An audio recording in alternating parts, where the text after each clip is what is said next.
Hello Chikitsak, welcome to Chikitsak revolution. Today we are discuss nucleus. Nucleus में क्या देखते हैं? न्यूक्लियस क्या है, आसान भाषा में समझिए। न्यूक्लियस बेसिकली क्या है? डिस्कवरी करने वाला साइंटिस्ट रॉबर्ट ब्राउन। न्यूक्लियस का डिस्कवर करने वाला साइंटिस्ट का नाम था रॉबर्ट ब्राउन। ब्राउन साहब ही ने न्यूक्लियस का डिस्कवर किया था। शेप क्या बात करेंगे तो मोस्टली स्फेरिकल। न्यूक्लियस का शेप कैसा रहेगा? मोस्टली स्फेरिकल रहेगा। स्फेरिकल इस तरह है ना, स्फेरिकल। साइज की बात करेंगे तो वेरिएबल है। वेरिएबल का मतलब जिसका चेंजेबल हो, जो लगातार क्या हो, चेंजेबल हो, जिसका चेंज करता हो, चेंजेबल हो। नंबर की बात करेंगे तो मोस्टली सिंगल हो। जनरली मानते हैं कि सिंगल है। कोई कोई में क्या होगा कि मोर देन वन न्यूक्लियस आपको देखने को मिलेगी, लेकिन मोस्टली मानते हैं कि nucleus are single. Study of nucleus को बोलते हैं कैरियोलॉजी, है ना। स्टडी ऑफ न्यूक्लियस को क्या बोलते हैं? कैरियोलॉजी। जो न्यूक्लियस के काफी स्टडी करते हैं उनको बोलते हैं कैरियोलॉजिस्ट, है ना। तो सीधे सीधे से याद रखिएगा कि study of nucleus is called karyology. याद रहेगा पक्का। आप नोट्स भी बना रहे होंगे, रेगुलर बनाते रहिए नोट्स। न्यूक्लियस का दो तरह हो गया, एक हुआ फॉल्स न्यूक्लियस, दूसरा रहा ट्रू न्यूक्लियस। फॉल्स न्यूक्लियस का मतलब आप कह सकते हैं कि सूडो न्यूक्लियस। क्या कर सकते हैं? Pseudo nucleus. तो फॉल्स न्यूक्लियस में न्यूक्लियस विदाउट न्यूक्लियर मेम्ब्रेन, यानी कि न्यूक्लियस होगा लेकिन उसमें न्यूक्लियर मेम्ब्रेन नहीं होगा। It is very important. Nucleus without nuclear membrane, जिसको बोलेंगे न्यूक्लियोइड। न्यूक्लियोइड कहाँ मिलता है? जिसका लोकेशन होता है प्रोकार्योटिक सेल। अब प्रोकार्योटिक सेल कहें तो आपको समझ में आ रहा होगा मोनेरा।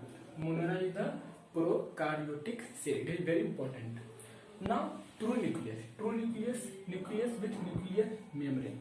न्यूक्लियस तो होगा लेकिन इसके ऊपर क्या होगा? न्यूक्लियर मेम्ब्रेन भी होगा, तब उसको बोलेंगे ट्रू न्यूक्लियस। इसका कहाँ मिलेगा? All eukaryotic cell. और आपको याद होगा कि कैरियोटिक सेल में आप देख रहे हैं कि यूकैरियोटिक सेल में मोनेरा को छोड़ करके तो आपका प्रोटिस्टा हो, फंजाई हो, प्लांटी हो या फिर एनीमेलिया हो। क्लियर? ऑल यूकैरियोटिक सेल में चाहे प्रोटिस्टा हो, चाहे फंजाई हो, चाहे प्लांटी हो, चाहे एनिमेलिया हो। बस समझ में आ रहा होगा। तो आसान था। Nucleus, study of nucleus karyology बोलते हैं। डिस्कवरी रॉबर्ट ब्राउन साहब ने किया। शेप मोस्टली स्फेरिकल होता है, साइज वेरिएबल होता है। Study of nucleus karyology, there are two types and false nucleus and true nucleus. False nucleus, pseudo nucleus. False nucleus में न्यूक्लियस रहेगा लेकिन without nuclear membrane. It is very important. Example for monera, जिसको बोलते हैं nucleoid.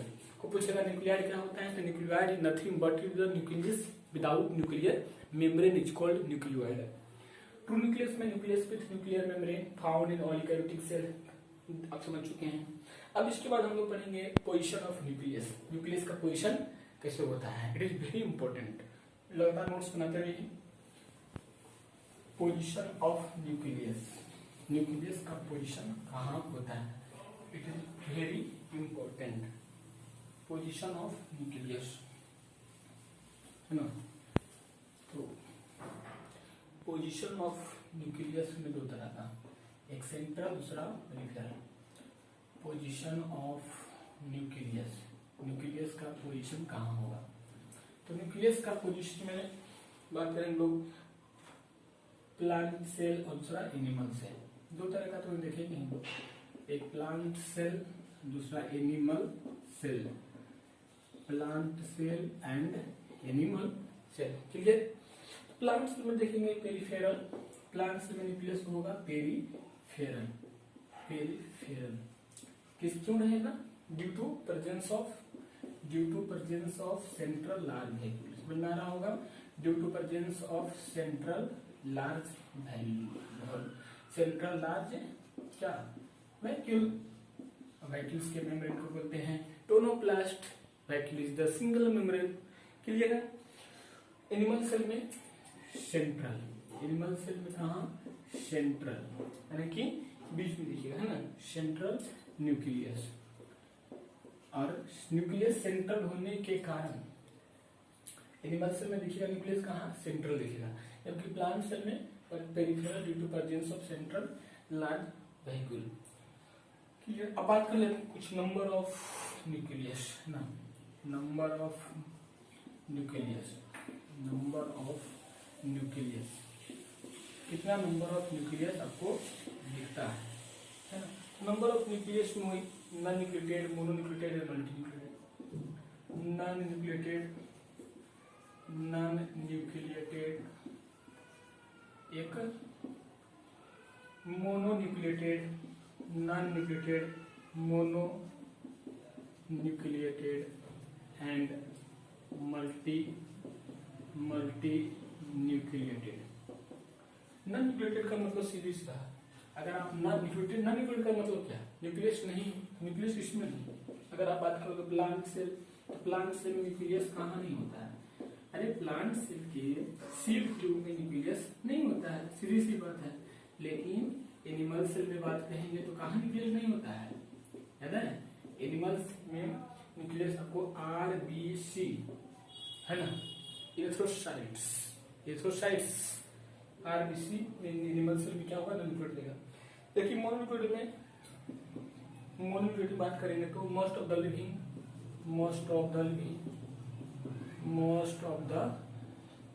Living यानी कि eukaryotic cell, कहाँ? Eukaryotic cell, ठीक है, क्लियर है? यूकारियोटिक सेल में देख पाते कहीं कट न जाए। Multinucleated cells having nucleus having है ना, सेल्स हैविंग मोर देन है ना, सेल्स हैविंग क्या, मोर देन 2 न्यूक्लियस, 2 न्यूक्लियस से ज्यादा रहेगा, 2 न्यूक्लियस। तो तब नोट्स बनाते रहिए। कहाँ? Cells of skeletal muscles, it is very important. Position of nucleus, plant cell, animal cell. Plant cell में nucleus peripheral due to presence of central nerve vacuole. Animal cell में central nucleus. Number of nucleus में non nucleated, mononucleated है, multinucleated. Non nucleated में plant cell, seed tube, animal cell में RBC। Mononucleated most of the living eukaryotic cell. Multinucleated cells having more than 2 nucleus, sales of skeletal muscles. I think आपको समझ में भी आ रही होगी। अब इसके बाद बात करते हैं अल्ट्रा स्ट्रक्चर ऑफ न्यूक्लियस, है ना। न्यूक्लियस को जब हम लोग कट करके देखें तो क्या क्या दिखा, तो done nucleus, it is very important.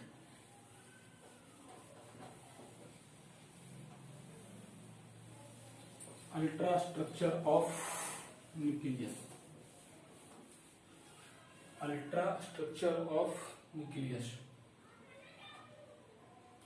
तो अल्ट्रा स्ट्रक्चर ऑफ न्यूक्लियस का अल्ट्रा स्ट्रक्चर में क्या करेगा?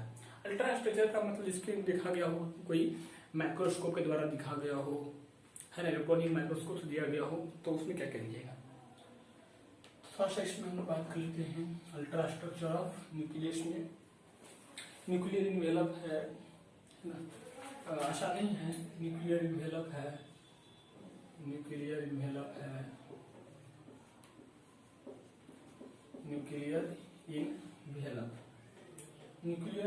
में 2 तरह का है ना, या न्यूक्लियर मेम्ब्रेन, इसी को बोलते हैं nuclear membrane.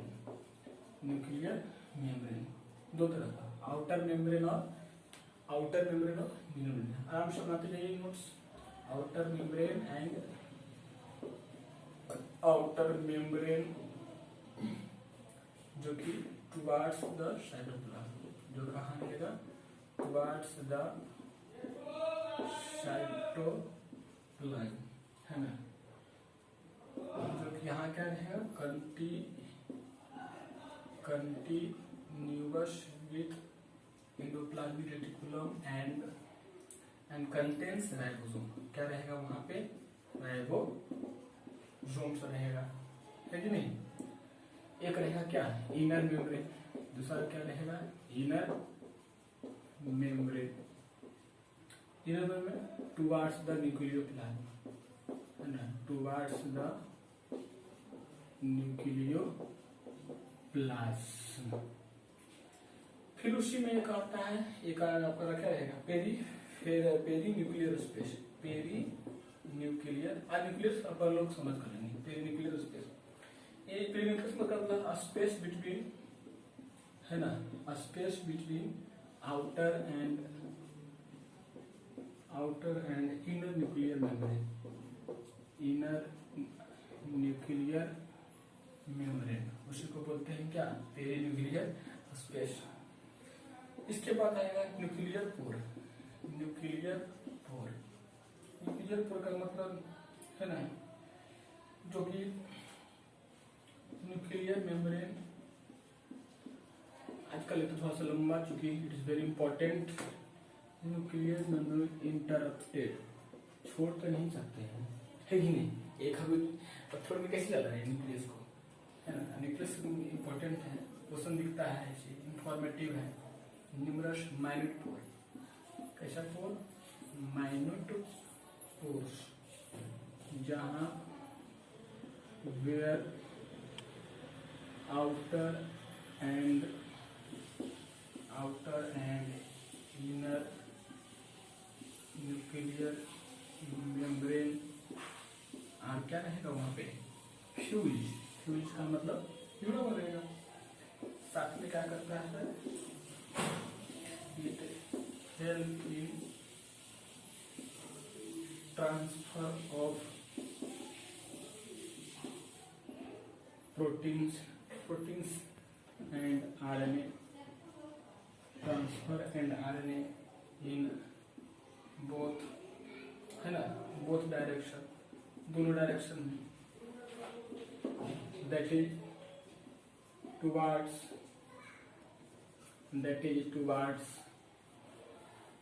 Nucleoplasm and cytoplasm, nucleoplasm and cytoplasm, है ना, न्यूक्लियोप्लाज्म एंड साइटोप्लाज्म। तो यहाँ तक हम क्यों देख लेते हैं, यहाँ पे एक और मतलब बचा हुआ, उसके बाद जो देख लेंगे, है ना, कि न्यूक्लियोप्लाज्म में इसका स्ट्रक्चर बनाएंगे। अब क्लियर है सामने। अब देखते हैं कि नेक्स्ट स्ट्रक्चर मेन कर न्यूक्लियर एनवेलप या न्यूक्लियर मेम्ब्रेन। आउटर मेम्ब्रेन है, इनर मेम्ब्रेन। आउटर मेम्ब्रेन तो बाद में साइटोप्लाज्म की तरह होगा, जो कि कंटिन्यूअस रहेगा, साथ में क्या एंडोप्लाज्मिक रेटिकुलम रहेगा, जो कि राइबोसोम रखेगा, ठीक है।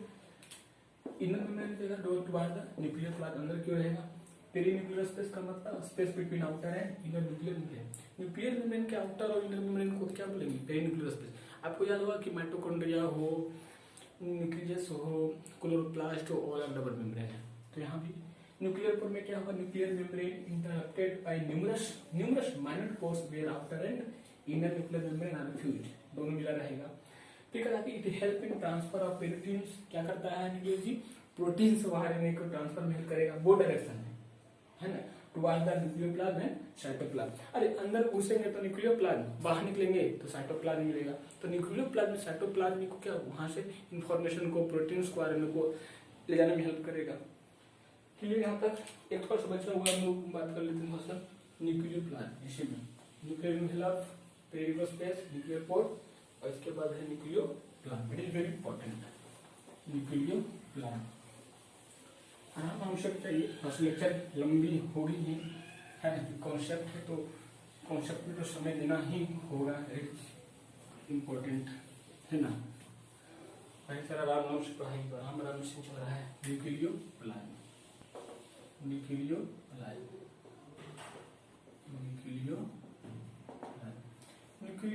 क्या होता है। न्यूक्लियोप्लाज्म कंटेंट्स ऑफ न्यूक्लियस, है ना, कंटेंट्स ऑफ न्यूक्लियस, न्यूक्लियस के अंदर होगा न्यूक्लियस प्लाज्म, है ना। दो तरह का देखेंगे, ये देखेंगे nucleolus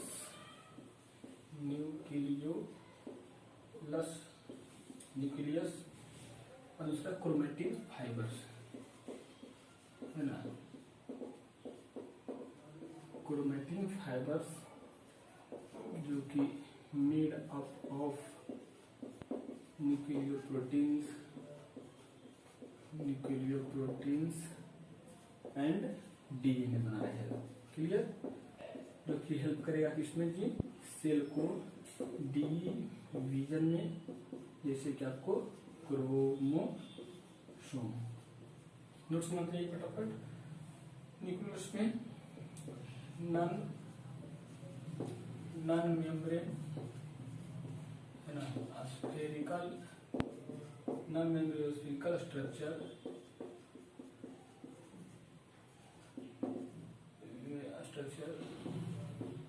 within the nucleoplasm. Within the nucleoplasm function क्या करता है, फंक्शन है ना, involved in synthesis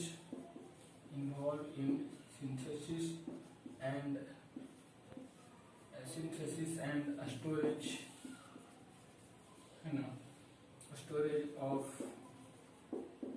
ribosomal DNA. Ribosomal DNA का मतलब आरएनए, राइबोसोमल डीएनए है ना, राइबोसोमल आरएनए, सॉरी डीएनए नहीं, राइबोसोमल आरएनए। एक नोट्स में लिख लीजिए, नोट में it is very important, larger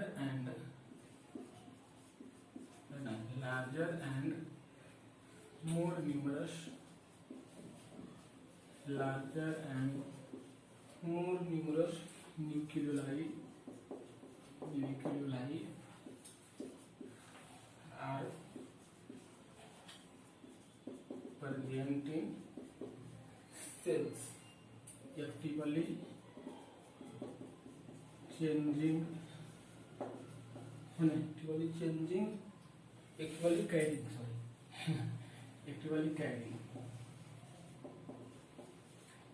carrying out protein synthesis में ये हेल्प करेगा। देखिए बस न्यूक्लियोप्लाज्म में क्या है, कंटेंट्स ऑफ न्यूक्लियस। न्यूक्लियोप्लाज्म में कहाँ रहेगा, न्यूक्लियस के अंदर रहेगा। इसमें न्यूक्लियोलस दूसरा क्रोमैटिन फाइबर, न्यूक्लियस में करता है non membranes spherical structure within the nucleoplasm, उसका रहेगा फंक्शन क्या करेगा, involve in synthesis and storage of ribosomal RNA, इसको बोलते हैं आरएनए। जान चुके हैं एमआरएनए, टीआरएनए जान चुके हैं। फिर chromatin fibres made up of nucleoprotein and DNA. Chromatin fibres क्या बनाता है, न्यूक्लियोप्रोटीन एंड डीएनए। इसमें सेल रीजन होगी जो कि क्रोमोसोम का होगा, है ना, क्लियर। फिर नोट में एक इंपॉर्टेंट लिखा है, larger and more numerous nuclei are present in cells actively carrying out protein synthesis. It is very important, nucleus A to Z और concept clear for NCERT। अब थोड़ा स्ट्रक्चर में है, स्ट्रक्चर अपन लोग देख लेते हैं कैसा होता है। क्लियर नोट ऑफ न्यूक्लियस का स्ट्रक्चर ऑफ न्यूक्लियस। आखिर न्यूक्लियस का स्ट्रक्चर कैसा होता है, तो सीधी सी बात है, nucleus is the double membrane, nucleus is the double membrane, आप देख रहे हैं ये, है ना, ये क्या पोर है ना, ये सब क्या है, ये आपका हो गया न्यूक्लियर पोर, समझ में आ रहा होगा, न्यूक्लियर पोर, है ना।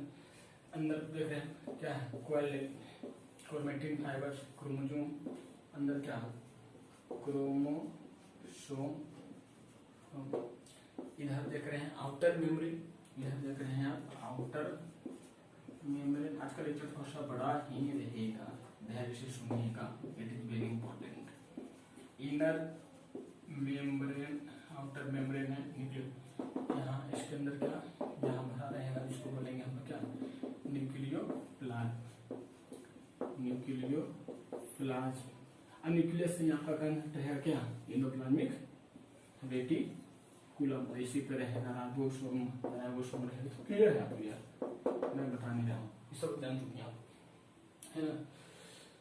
फिर आरएनए रहेगा, इसी में कोई नहीं, आरएनए प्रोटीन रहेगा। न्यूक्लियोप्लाज्म में क्रोमैटिन थ्रेड्स, ये सब क्या है, क्रोमैटिन थ्रेड्स है। ये क्या है, क्रोमैटिन थ्रेड्स। क्रोमैटिन थ्रेड्स का मतलब धागेनुमा स्ट्रक्चर, जिसको बोलते हैं क्रोमैटिन थ्रेड्स बोलते हैं। क्लियर है, तो याद रखिए अंदर में ही क्या रहेगा, और इसके अंदर में ही प्रोटीन वगैरह आपको दिख जाएगा। It is very important. तो न्यूक्लियस के बारे में और बहुत जानकारी हम लोगों की, न्यूक्लियस से तो न्यूक्लियोप्लाज्म बता ही दिया। It is very important nucleus. आप देख रहे हैं कि आउटर मेम्ब्रेन है, इनर मेम्ब्रेन है ना। अब पेरीमाइटोकॉन्ड्रियल स्पेस का, पेरीन्यूक्लियर स्पेस का मतलब क्या होगा, यहाँ पे लिखता हूँ, है ना, perinuclear space. Perinuclear space is nothing but it is the space between the outer and inner membrane. Space between the outer and inner membrane को बोलते हैं पेरीन्यूक्लियर स्पेस। अब देखिए अब फ्यूज क्या है, तो आउटर मेम्ब्रेन और इनर मेम्ब्रेन क्या हो गया, फ्यूज करके दोनों मिल गया। देखिए आउटर मेम्ब्रेन मिल गया, इनर मेम्ब्रेन मिल गया फ्यूज करके, और यहाँ पे क्या बन गया, न्यूक्लियर पोर। तो आई थिंक दैट को आप ईमानदारी से फ्लो करेंगे, नोट्स बनाते रहेंगे और पढ़ाई करते रहेंगे। All the very best.